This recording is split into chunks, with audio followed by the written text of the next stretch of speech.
بسم اللہ الرحمن الرحیم۔ ہم بستری جمعرات کو کیوں ضروری ہے؟ حضرت عائشہ صدیقہ رضی اللہ تعالی عنہا نے عرض کیا، یا رسول اللہ صلی اللہ علیہ وسلم، عورتوں کو تو بہت سا ثواب مل گیا، مردوں کے بارے میں بھی ارشاد فرمائیے۔ یہ سن کر نبی پاک صلی اللہ علیہ وسلم مسکرائے اور فرمایا، مرد اپنی عورت کا ہاتھ پکڑ کر مانوس کرتا ہے تو اس کے لیے ایک نیکی لکھی جاتی ہے۔ جو مرد پیار سے اپنی بیوی کے گلے میں ہاتھ ڈالتا ہے تو اس کے لیے 10 نیکیاں لکھی جاتی ہیں۔ جب وہ اپنی بیوی سے مباشرت کرتا ہے تو دنیا و مافیہ سے افضل ہوتا ہے۔ جب غسل کرتا ہے تو بدن کے جس بال پر سے پانی گزرتا ہے اس کے لیے ہر بال کے بدلے میں ایک نیکی لکھی جاتی ہے اور ایک گناہ معاف ہو جاتا ہے اور ایک درجہ بلند کر دیا جاتا ہے، اور غسل کے عوض میں جو چیز دی جاتی ہے وہ دنیا و مافیہ سے بہتر ہوتی ہے، اور بے شک اللہ تعالیٰ اس پر فخر کرتا ہے اور فرشتوں سے کہتا ہے کہ میرے بندے کی طرف دیکھو کہ ایسی سرد رات میں غسل جنابت کے لیے اٹھا ہے اور وہ اس بات پر یقین رکھتا ہے کہ میں اس کا رب ہوں۔ تم اس بات پر گواہ رہو کہ میں نے اس کو بخش دیا۔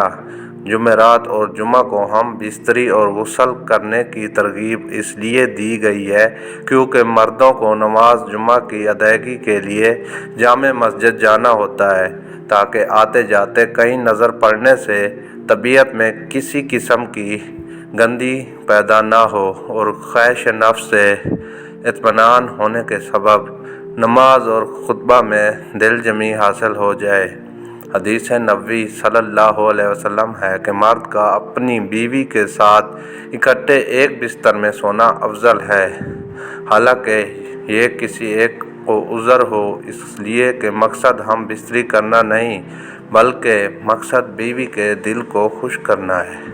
بیوی کے دل کو خوش کرنے کے لیے ایام کے دنوں میں بھی اس کے قریب ہو جانا گویا انبیاء علیہ السلام کی سنت ہے۔ بیوی سے ہم بستری یعنی جماع کے لیے دن کی بنسبت رات کا وقت زیادہ اچھا ہے، اور اسلامی مہینوں کے اعتبار سے پہلی اور 15ویں اور آخری رات کے علاوہ بقیہ راتوں میں ہم بستری کرنا چاہیے، کیونکہ روایات سے معلوم ہوتا ہے کہ ان 3 راتوں میں شیاطین زمین پر زیادہ پھیلتے ہیں، اور ہفتہ کے اعتبار سے جمعہ کی شب میں بعض فقہاء نے جماع کو مستحب لکھا ہے، اور شب میں بھی شروع حصہ کی بنسبت شب کا آخری حصہ زیادہ مناسب ہے کہ رات کے ابتدائی حصوں میں سو لیا جائے تاکہ دن بھر کی تھکن سے راحت ملے اور مکمل سکون حاصل ہو۔ اور ایک فائدہ یہ بھی ہے کہ رات کا تھوڑا حصہ ہی جنابت یعنی ناپاکی میں گزرے گا، البتہ رات کا اتنا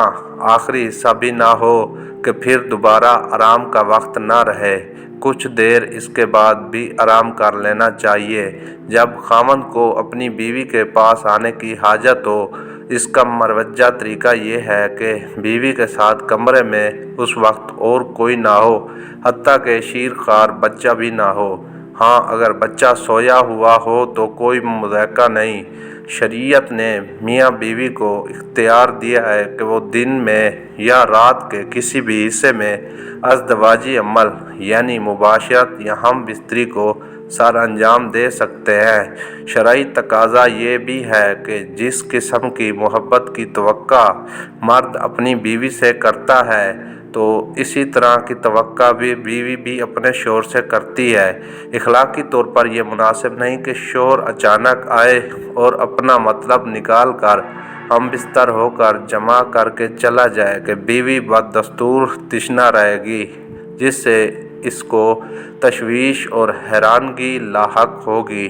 لیکن اگر اس ازدواجی ملاپ کو بخوبی سرانجام دیا جائے تو بیوی کے لیے بھی یہ مرحلہ آسان ہوگا۔ خاوند کو چاہیے کہ جب وہ اپنی ضرورت پوری کر لے تو بیوی کے پاس سے فوراً نہ ہٹے، کیونکہ اس سے بھی بیوی کو تشویش لاحق ہوتی ہے، بلکہ مرد اس کے بعد بیوی کے ساتھ تا دیر موجود رہے تاکہ یہ یقین ہو جائے کہ بیوی کی حاجت بھی پوری ہو چکی ہے۔ ازدواجی عمل کو پر لطف اور کارآمد بنانے کا مقصد عورت کے ساتھ نیکی اور احسان ہے، اور خیر اور احسان کا یہ عمل شوہر ہی کر سکتا ہے، کوئی اور کیوں کرے گا؟ اس لیے شوہر کو چاہیے کہ اپنی سی ہر ممکن کوشش کرے کہ بیوی بھی لطف زوجیت حاصل کر چکی ہے۔